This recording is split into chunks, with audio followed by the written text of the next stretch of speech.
la rhétorique mortifère du PDCI sur le 6 qui va devenir 9. Et donc, quand on dit que le 6 va devenir 9, soit peut-être vous venez de naître en cet instant même là. Ça veut dire, là où on est en train de parler, c'est maintenant que vous êtes né, donc vous ne savez pas ce que ça signifie.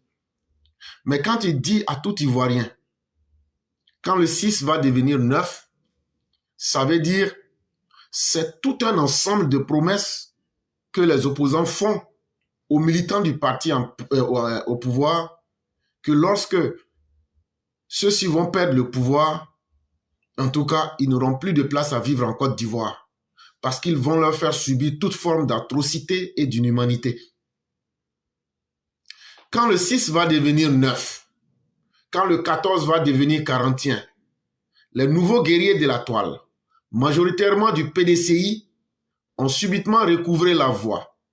Menaces, mise en garde, invectives, prédictions apocalyptiques. Tout ou presque y passe. On les entend dire que le RHDP n'a plus que 7 mois au pouvoir. Tous ceux qui tentent de leur faire entendre la voix de la sagesse sont systématiquement taxés d'être des traîtres, des achetés du restaurant. Je préfère un restaurant à une gargote. Sur quoi compte-t-il? Absolument rien. Et donc, il y a une nouvelle race de guerriers qui est née sur Internet. Eux, là, leur spécialité, c'est de menacer. Eux, là, leur spécialité, c'est de promettre la fin du monde. Eux, leur spécialité, c'est de dire que dans 7 mois-là, il n'y aura plus de RHDP au pouvoir. Ça veut dire avant les élections d'octobre, là, eux, là, ils vont mettre fin au RHDP. C'est eux, lorsque tu parles un peu net, ils te disent, toi, là, tu as été acheté. Ou mais toi, éclaireur, là, on te paye combien pour que tu fasses ce travail-là? Toi, tu as été acheté, tu as été payé, tu es un traître. Tu vis au restaurant. Mais mieux vaut vivre au restaurant que de vivre au WC. Parce qu'on a vu des partis politiques constituer leur gouvernement comme le FPI dans un WC. Mais il y a quoi de bon à retirer dans un WC? Moi, je préfère vivre au restaurant. Et même si je ne gagne pas à manger, au moins là, le fait de sentir les bonnes nourritures là, ça peut déjà me faire saliver. Je préfère ça que d'être dans un WC. Je préfère ça que d'être dans un parti où c'est le mensonge comme au PDCI aujourd'hui qui est devenu la règle, où c'est l'indignité qui est devenue aujourd'hui la norme. Quand tu ne te comportes pas comme un malpropre, quand tu ne te comportes pas comme un indigne, tu ne peux pas être du PDCI. Regardez tous ceux qui animent le PDCI aujourd'hui, des Tidiane Thiam jusqu'à un perroquet sauvage, il y a qui est bien dedans? Des gens, quand tu les regardes même là, leur saleté physique et intérieure, c'est la même chose. Je préfère être dans un restaurant et ne pas suivre ces gens-là qui n'ont aucune dignité. Et donc, sur quoi est-ce qu'ils comptent pour pouvoir nous dire que dans 7 mois, eux vont faire un coup d'État? C'est ça, le fond de leur pensée. On va faire un coup d'État pour vous enlever. Et donc, ils se promènent sur la toile. Quand tu veux leur faire comprendre une situation, c'est eux qui te menacent. Quand tu veux leur faire comprendre une situation, c'est eux qui te mettent en garde. Ou bien c'est eux, quand ils viennent te parler là, c'est eux qui savent lancer des pics. C'est eux qui savent mal parler aux gens. Mais il n'y a pas de problème. Tout ce que vous avez dit là, comme ceux qui sont en face aussi, ce ne sont pas des moutons, ce ne sont pas des bois. Ils ont leurs 2 bras pour réagir. Nous disons, ce sur quoi vous comptez là, c'est très bien. Parce que tôt ou tard là, il faut que chaque chose arrive à sa fin. Ce sur quoi vous comptez là. En réalité, là, à part vos bœufs là, vous ne comptez sur rien et vous ne pouvez rien faire. Parce que quelqu'un qui peut faire quelque chose n'a pas besoin de publicité. Quand on doit faire une rébellion, quand on doit faire un coup d'État, ou bien quand on doit essayer de mélanger là, on ne fait pas publicité. Vous êtes en train de rêver dans votre propre film. C'est-à-dire, vous imaginez votre propre film et puis vous rêvez dans ça encore. C'est dans ça que vous êtes. Sinon, quand tu veux faire quelque chose là, Alassane Ouattara, il est au pays. Tellement il est au pays là, il est là. Il a envoyé son premier ministre en France. C'est le moment d'aller l'attaquer. Quand il sort du pays là, c'est le moment d'aller prendre le pays. Mais on ne vous voit pas. C'est sur Internet, vous venez vous gonfler. Pour effrayer qui? On ne prend pas pouvoir sur Internet. Et donc là, vous ne pouvez pas effrayer quelqu'un. Ça veut dire que vous êtes des lâches. ça veut dire que vous ne valez rien. Sinon, si vous valiez quelque chose là, vous allez vous lever. Le courage que vous avez sur TikTok, sur Facebook, sur YouTube là, vous allez prendre ce courage là et puis aller dans les rues d'Abidjan et puis on va vous voir avec les armes de dernière génération. Si vous étiez vraiment fort comme vous voulez le prétendre là, vous auriez dû remplir la liste électorale et actuellement là, où il y a le contentieux là, vous auriez dû retirer les 2 millions, 3 millions d'étrangers qui sont sur la liste électorale. C'est là qu'on aurait mesuré véritablement votre force. En réalité, minoritaires, ils le sont. Une soixantaine de députés sur plus de 250. 6 conseillers régionaux sur 31. Absents du septentrion ivoirien, c'est-à-dire de Bouaké jusqu'à la frontière malienne et burkinabé. Ces partis sont contenus dans leur bastion naturel. Ils ne sont pas naturellement, s'ils ne sont pas naturellement rabougris. Le seul député qu'ils ont, Jean-Louis Billon de Dabakala, dans le nord de la Côte d'Ivoire, est voué aux gémonies. Dites-moi sincèrement, sur quoi compte-t-il? Sur quoi compte-t-il face à un bilan aussi lourd du président Alassane Ouattara? En 15 ans, il y a eu beaucoup plus qu'en 51 ans. Se comporter comme une autruche en période de feu de brousse ne sauve pas du danger. Tous ceux que vous voyez en train de parler là, s'ils étaient courageux là, il y a eu élection là, ils allaient avoir tous les postes de députés. On mesure le courage d'un parti politique, on mesure la force d'un parti politique par le nombre de ses députés, par le nombre de ses conseils régionaux et par le nombre de ses militants qui peuvent aller devant le peuple pour se mesurer au peuple, pour prendre l'avis du peuple à travers des élections. Et quand on vient sur ce terrain-là, votre PDCI de Rabougri, votre PDCI de Kouachoko, là, sur 250 députés, vous n'avez qu'une soixantaine. Sur 31 conseils régionaux, vous n'avez que 6. Vous êtes en train de vous blaguer vous-même là. C'est-à-dire de Bouaké jusqu'à la frontière nord en Côte d'Ivoire là. Vous n'avez rien. Vous êtes absent sur le terrain. Ça veut dire là-bas, là, on ne sait même pas qu'il y a PDCA, plus fort raison, PPACI, FPU, mais quoi que vous voudriez. Donc là, votre courage là, et votre force de vouloir menacer les gens là, ça n'inquiète personne. À part quelques endroits où vous dites que c'est votre bastion au nom de la haine et au nom du tribalisme, le PDCI est où aujourd'hui? À part dans quelques bastions du centre et puis de l'Est là. Où est le PDCI là? Le PDCI est déjà mort il y a longtemps. Si vous ne le savez pas là, on est en train de chercher comment on va organiser les funérailles du PDCI.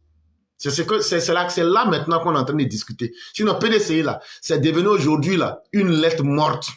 C'est comme un fruit là. Tu vois là, mais c'est la peau seulement qui est déçue. Sinon, dedans là, il n'y a rien dedans. C'est ce que le PDCI est devenu. Un parti rabougri, un parti rachitique, un parti kouachokotique. C'est ce que vous êtes devenu. Et même encore les rares députés comme Jean-Louis Billon, qui sont du nord de la Côte d'Ivoire et qui sont encore dans votre parti, au nom du tribalisme, vous êtes en train de leur montrer que s'ils ne sont pas à Caen, ils ne vont jamais prospérer dans ce parti aujourd'hui qui est devenu l'homme de lui-même. Mais en réalité, dites-moi, vous comptez sur quoi? Parce que vous parlez beaucoup pour vous effrayer vous-même. Parce que c'est le bilan d'Alassane Ouattara qui vous fait peur. Parce que c'est votre bilan sombre. Vous n'êtes pas capable de faire votre gestion devant les Ivoiriens.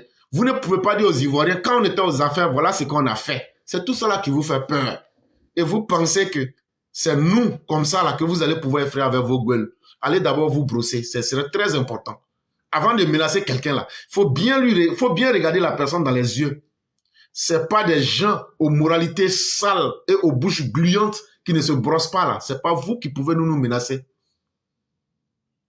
En 15 ans là, ce que le RHDP a fait là, c'est par respect pour Oufoué. Sinon en 51 ans, c'est qu'Alassane Ouattara seul a fait en 15 ans là. C'est 3 fois ce que vous n'avez pas pu faire en 51 ans. Et ça là, c'est sans trembler et sans avoir peur de quoi que ce soit qu'on va vous dire ça. Parce que la réalité est là, tout le monde voit comme de la manière on voit le soleil. Quand tu te réveilles là, tu es à Motinempao. Le soleil là, s'il ne pleut pas là, le soleil sort. Et on n'a pas demandé l'avis de quelqu'un. Le travail qu'Alassane Ouattara a fait là, On ne lui a pas demandé son avis. Ou mais il n'y a pas quelqu'un qui a mis un pistolet sur sa tête pour lui dire, si tu ne fais pas ce travail-là, voilà ce que tu vas avoir. Il l'a fait parce qu'il en est capable. Et c'est ça qui vous gêne. Et c'est ça qui vous fait peur. Et vous aviez dit qu'il ne faudrait pas qu'un homme du Nord soit au pouvoir parce qu'il ne savent pas gérer. Mais Alassane Ouattara est venu vous montrer que lui, le premier et le seul homme du Nord, ce qu'il a fait là, vous tous réunis, d'Oufoué jusqu'à Laurent Gbagbo, vous n'êtes pas capable de le faire. Et là encore, sur ce standard, il vous a fait mentir. Et là encore, sur ce standard, il vous a fait mentir. C'est tout ça là qui vous gêne et c'est tout ça là qui vous fait mal. Et donc, au lieu de contenir votre mal, au lieu de digérer votre honte, au lieu de digérer votre incapacité, vous voulez transformer ça, vous êtes devenu subitement courageux, c'est vous on a purigé avec eau de courage. Mais c'est vous maintenant qui vous réveillez pour apprendre à être courageux. Mais ceux qui sont vraiment courageux là, eux sont dans les actions, ils n'ont pas le temps de beaucoup parler. Vous là, vous vous comportez comme des malhonnêtes certifiés. Comme un oiseau, il y a un grand oiseau là, quand il voit un danger, on l'appelle autruche. Quand il voit danger là, il creuse un petit trou et puis il met sa tête dedans. Et puis il dit, bon, le danger là, moi je n'ai pas vu. C'est ce que vous êtes en train de faire. Vous faites semblant de ne pas voir la réalité par haine et en désespoir de cause. Parce que vous êtes désespéré et donc vous transformez vainement votre désespoir en pensant que, en criant, vous allez effrayer quelqu'un. Mais je vous le dis, quelqu'un qu'on peut effrayer là, c'est pas un militant RDR. Nous-mêmes, là, il y a longtemps, même ça nous manque. Il y a longtemps, là, Bafou nous manque. Il y a longtemps, là, Gatema nous manque. Et cette fois-ci, là, nous-mêmes, on prie Dieu pour qu'on ait qu'à avoir une opportunité. Ce qu'on va vous montrer cette fois-ci, là. C'est à cause d'Alassane Ouattara, on se calme. C'est à cause du vieux, on n'a pas envie que l'opinion internationale qui ne maîtrise pas la politique ivoirienne dise regardez comment les partisans d'Alassane Ouattara se comportent. Et le vieux a parlé, vous ne l'écoutez pas. Mais le vieux, cette fois-ci en 2025, là, c'est que ce sur quoi ces gens-là comptent, là, quand ils vont envoyer là, le vieux, au nom de Dieu, même si tu nous dis de rester dans les maisons, on ne restera pas. On ne restera pas dans les maisons. Cette fois-ci, là, on va profiter. Quand tu nous avais demandé de ne pas réagir en 2011, là, on va sortir pour régler tous ces comptes-là. Et ça, le vieux, nous te respectons. Et on ne va pas te désobéir une fois. On t'a jamais désobéi avant. Et après ça, on ne va pas te désobéir. Mais cette fois-ci, on va te montrer si nous sommes des enfants dignes ou même indignes. Si nous pouvons défendre notre père ou même si on ne peut pas. Si on peut défendre nos intérêts ou même si on ne peut pas. Si on peut défendre notre vie ou pas. Cette fois-ci, on va montrer ça à ces ennemis de la République, à ces ennemis du progrès, pour qu'ils comprennent que eux là, ils ne sont pas les plus forts. S'ils étaient les plus forts là, ils n'allaient pas perdre le pouvoir en 1999. S'ils étaient les plus forts là, ça fait combien d'années de 1999 jusqu'à 2025? C'est parce que vous ne valez rien que vous n'avez pas pu prendre le pouvoir. Ça là, il faut être un homme qui peut se dire lui-même la vérité pour comprendre cela. À la vérité, ils ont développé une perception liée à la colère qu'ils ont développée dans leur cercle. Ils ont fini par se convaincre que la fin est proche. Ils ont fini par se convaincre qu'ils ne mangent pas, qu'ils ne chient pas, qu'ils ne pissent pas, qu'ils dorment peu, qu'ils sont souffrants et qu'ils vont mourir si en octobre 2025, ils ne sont pas au pouvoir. Ce qui effraie le PDCI, c'est parce qu'ils ont trop duré dans l'opposition. Mais le PDCI avait fait tout son plan sans un jour imaginer qu'eux seraient un jour opposants. Le PDCI avait fait tout son plan en imaginant que Alassane Ouattara allait faire tontine politique avec eux. Et comme ça, ils allaient le matagraboliser, le mettre dans farine, et puis maintenant s'asseoir pour le regarder. Mais ce que vous oubliez là, c'est qu'un homme là, comme Alassane Ouattara là, il connaît le PDCI. Il a dit à Tidjam Thiam, quand vous êtes allé demander 2 milliards pour les funérailles de Bédir, il dit, je connais bien le PDCI, je connais vos méthodes, je sais que vous êtes toujours sur la base de la haine. Et je ne vais jamais rentrer dans un compromis. Je ne vais jamais rentrer dans une tontine. Je ne vais jamais rentrer dans tontine de sorcellerie contre les Ivoiriens. Et c'est ça qui vous fait mal. Tout le temps que vous passez aujourd'hui dans l'opposition, là, ça brûle vos corps. Ça serre votre cœur comme ça. Ça vous fait mal. Et donc la colère et puis la haine, là, c'est devenu cancer dans votre corps. Vous êtes tellement nerveux que vous sentez que vraiment, vous partez maintenant vers l'agonie. Comme un homme qui est en train de mourir, vous êtes en train maintenant de faire vos derniers cris pour essayer de résister dans la vie, pour essayer de se maintenir à la vie. Mais vous savez qu'après octobre 2025, là, ça sera fini totalement pour le PDCI. Et donc actuellement, là, vous ne gagnez plus à manger. L'argent facile de la corruption, l'argent facile du vol de l'État et du vol des deniers publics, là, du vol de l'argent des Ivoiriens, là. Il y a longtemps, vous n'avez pas eu ça. C'est ça qui vous fait mal. C'est vous qui êtes gros et gras dans le pays alors que vous ne faites rien. Vous n'arrivez plus à avoir mangement. Vous ne pissez plus. Actuellement, là, vous vous comportez comme quelqu'un qui est dans un endroit dans Baka. Et le Baka est en pleine circulation. Il ne peut pas s'arrêter, mais il a envie de pisser. C'est comme ça que vous êtes devenus. Vous vous tournez partout. Vous êtes énervé contre tout le monde. Alors que ce ne sont pas les gens qui vous ont dit d'avoir envie de pisser. Et donc, vous êtes très nerveux. Et quand c'est comme ça, là, vous n'arrivez plus à dormir. Vous êtes souffrant dans votre corps. Parce que vous savez que vous êtes minoritaire. Vous savez que vous n'avez pas de bilan. Vous savez que vous n'avez pas de projet de société. Vous savez que vous avez un Sénégalais qui ne vaut rien et qui va perdre lamentablement. Et qui sera retiré de la liste électorale. C'est tout cela qui fait que vous devenez nerveux. Mais à qui la faute? La faute, c'est à vous-même. Au lieu de prendre conscience de votre réalité, de votre minorité, de votre faiblesse, de vos inconséquences, de vos erreurs, vous voulez qu'on oublie le passé. Si vous voulez, vous pouvez oublier le passé, ça c'est votre problème. Mais ceux qui sont des Ivoiriens et des personnes dignes ne vont jamais troquer leur passé et ne vont jamais s'amuser à vous faire plaisir. D'où les propos virulents, les menaces et autres injures. C'est l'arrogance du prétentieux et la colère de l'insensé. Donc là, vous pouvez vous comporter en disant, en parlant mal, en menaçant les gens, en insultant les gens. Des gens qui sont des orgueilleux alors que c'est comme un pauvre qui est orgueilleux. Toi, tu peux parler mal à quelqu'un alors que toi, tu ne vaux rien, tu n'as même pas la force. Voilà des ignorants qui sont dans leur colère et qui pensent qu'on va leur faire plaisir ou mais quand ils vont parler beaucoup, là, on aura peur d'eux. Ça, là, c'est l'arme des faibles. Parler beaucoup, prendre sa colère comme un insensé pour menacer les gens, là, c'est l'arme des faibles. Si vous pouvez faire quelque chose, là, faites, on va voir. Ils sont tellement obnubilés par la haine qu'ils ne perçoivent même pas leur propre incohérence. Et la haine et le désespoir leur fait perdre la raison au point où ils se sont laissés entraîner par un mensonge permanent et contagieux. En réalité, là, vous criez, vous faites tout ce que vous voulez, là. Votre haine, là, ça est dans votre corps. Votre désespoir, là, c'est ce qui vous gêne. Vous allez mourir dans l'opposition. Et c'est ça qui vous fait mal. Comment aujourd'hui, on arrive à prendre l'argent des Ivoiriens pour réaliser ce qui peut aider tous les Ivoiriens. C'est ça qui vous gêne. Et ça crée de la haine dans votre corps. Ça fait que vous êtes désespéré comme l'Église catholique. Et ça, parce que vous vous êtes vous-même volontairement mis dans un mensonge et vous voulez que votre mensonge soit une vérité. Et c'est devenu contagieux parmi vous. Mais malheureusement, c'est une maladie qui va rester parmi vous. La majorité des Ivoiriens a vu la réalité. La majorité des Ivoiriens ne se laissera pas distraire. Que propose-t-il de mieux que le président Alassane Ouattara et son gouvernement? Qu'est-ce que vous proposez aux Ivoiriens en disant voilà ce que nous on peut faire que Alassane Ouattara n'a pas encore fait? C'est la seule question que les gens se posent dans les villages. C'est la seule question que les gens se posent dans les campements. C'est la seule question que les gens se posent partout. Qu'ont-ils fait de mieux quand ils étaient à la place qu'ils convoitent aujourd'hui?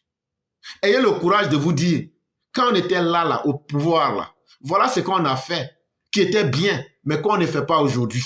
Là, les Ivoiriens vont utiliser leur cerveau pour dire, ça c'est vrai, hein? Il n'y en a pas. Les gens ne se souviennent même pas de quelque chose de positif que vous aviez fait. Rien, absolument rien. En 2020, ils ont ressassé la rhétorique mortifère. C'est vous, en 2020, qui avez transporté les bagages de la mort pour les offrir aux Ivoiriens à travers le CNT. Quand sonna le glas, ils ont tous pris leurs jambes à leur cou. Mais lorsque vous avez été mis en face de la réalité, l'État n'a même pas sorti ses griffes. C'est vous encore qui aviez pris la poudre d'escampette. C'est vous qui avez fui comme des poules mouillées. Et c'est vous encore qui venez pour menacer les gens.